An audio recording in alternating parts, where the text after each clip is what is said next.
ధ్వనితో అగ్నితోనే ఈ యొక్క బ్రహ్మాండం అంతా కూడా అణువుల రూపంగా కదిలి తయారైంది. అగ్ని విరాట్ అంటే ఈ ప్రపంచమంతా రూపం తయారైంది. విరాట్ పురుషుడు అంటారు ఈ ప్రపంచాన్ని, మొత్తం కనిపించే ప్రతి వస్తువు. తర్వాత విశ్వడు అని పరమాత్మకే పేరు. విశ్వడు అంటే విశ్వమంతా ఉన్నటువంటిది. తర్వాత హిరణ్య గర్భుడు అంటే అనంతమైనటువంటి తేజస్సులన్నీ కూడా ఆయన గర్భంలో, ఆ ఒక పరమాత్మ గర్భములో మనం ఉండేంత ఆయన ఆ మా శక్తి గర్భంలో ఉండామన్నమాట మొత్తం. కాబట్టి హిరణ్య గర్భుడు ఏంటి?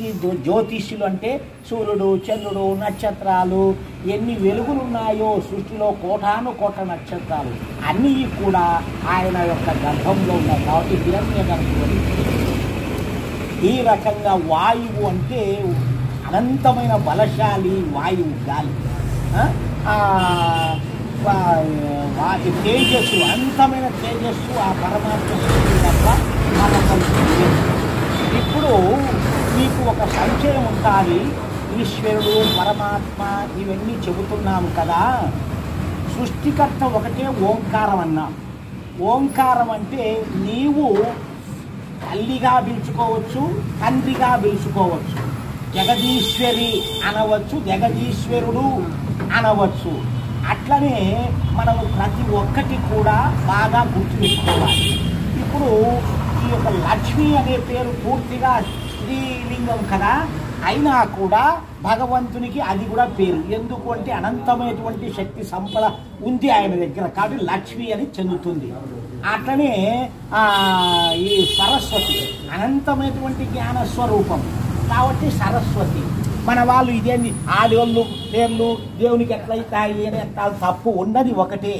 స్త్రీలింగము పుంలింగములు మామూలు మనుషులకే కానీ ప్రాణికోటికే కానీ అంతటా వ్యాపించి ఉన్న ఆ శక్తికి లేవట్ల. అది లేదు, ఇది లేదు, ఏది లేదు, రూపమే లేకోకుండా సచ్చిదానంద స్వరూపము.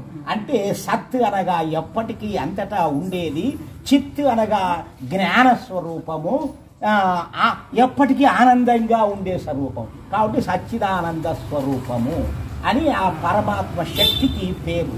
ఆ పరమాత్మ అంటే దీనికి అటుబోదు ఇటుబోదు. దేవి దేవత అనొచ్చు, దేవుడు దేవతలు అనొచ్చు. అంతేకాని ఒక పద్ధతి అని, ఎందుకంటే మీకు తెలియాలి అని చెప్తాను. ఏకవచనం బహువచనాలు రెండు, ఏకవచనం బహువచనం ద్వివచనం అన్నీ ఉన్నాయి. ఇప్పుడు విష్ణువు ఎందుకు ఆ పేరు అంటే సర్వవ్యాపకుడు. ఈశ్వరుడు అనంత ఐశ్వర్యం కాబట్టి ఈశ్వరుడు. బ్రహ్మ అంటే అనంతమైనటువంటి జ్ఞానము వేదాలను ఇచ్చినటువంటి వాడు, అన్నిటికంటే గొప్పవాడు కాబట్టి బ్రహ్మ అని పేరు. ఇప్పుడు మనం చూసేటువంటి బొమ్మలు ఉన్నాయి చూడండి, ఇవి ఒకప్పుడు పూర్వీకంలో ఉండేటువంటి ఋషులు, గొప్ప తపశక్తి సంపన్నులు. వాళ్ళు పైనే కూడా వాళ్ళ యొక్క యోగ శక్తితో పోయి అక్కడ దుష్ట శిక్షలు ఇటువంటివి చేస్తూ ఉన్నారు. వాళ్ళ కాలం పోయి 197 కోట్ల సంవత్సరాలు దాదాపు అయిందన్నమాట. కాబట్టి ఫస్ట్ పుట్టింది ఆ ఒక్క ఓంకారమే. ఆ ఓంకారమే ఈ యజ్ఞము చేయమని లోకానికి మీకందరికీ రక్ష చేస్తుంది అని చెప్పారన్నమాట.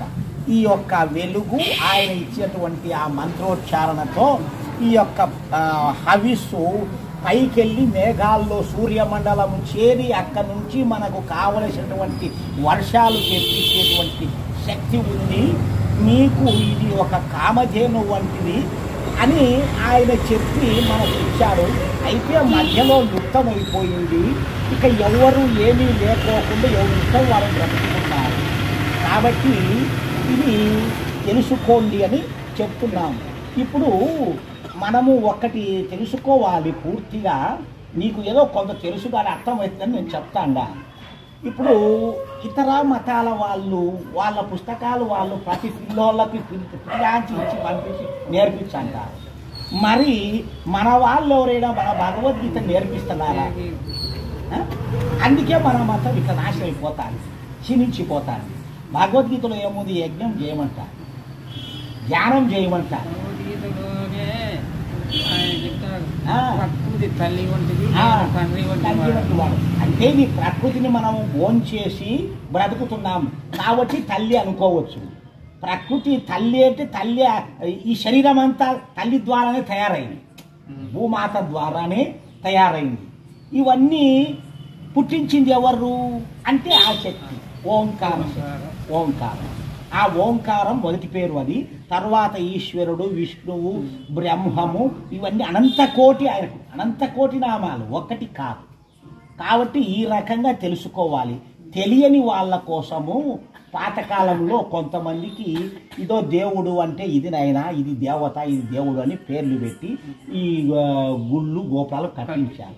మనం ఆన్నే పడి ఉండాం, ఇంకా జ్ఞానం నేర్చుకోవడంలే, జ్ఞానం తెలుసుకోవడంలే. యజ్ఞము చేయండి. ఆ కాలంలో ఈ కట్టించినటువంటి దేవాలయాలు కూడా యజ్ఞము చేసి అక్కడ జ్ఞానం చెప్తారు వచ్చేవాళ్ళం. జ్ఞానం చెప్పకపోతే అభివృద్ధి కాకుంటే అందరూ మూర్ఖులుగా తయారవుతారు. ఇప్పుడు అదే జరిగింది. ఏం తినేది తెలుదు, ఎట్లా తిరిగేది తెలుదు, ఎట్లా బ్రతికేది కూడా తెలియకుండా పోయింది. అందుకే వాళ్ళ మతాలు వాళ్ళు బాగా పాటించుకుంటున్నారు, వాళ్ళు అభివృద్ధి పొందుతున్నారు. ఇష్టానుసారంగా హిందూ మతం అట్టి వెనకల వెనకల పడింది ఏంది. ఇంకా ఒక 5-10 ఏళ్ళు ఉంటే చూడు, హిందువులందరినీ చంపకపోతే అడుగు, ఎవరు ఏం చేయలేరు. అక్కడ బంగ్లాదేశ్లో ఎక్కడనో ప్రధానమంత్రిగా దెంకొని పోయినారు చేతగాక. వాళ్ళ బలం పెరిగితే సరి, వాళ్ళ ముందు ఎవరు బతకలేరు. అటువంటి ఉన్నారన్నమాట.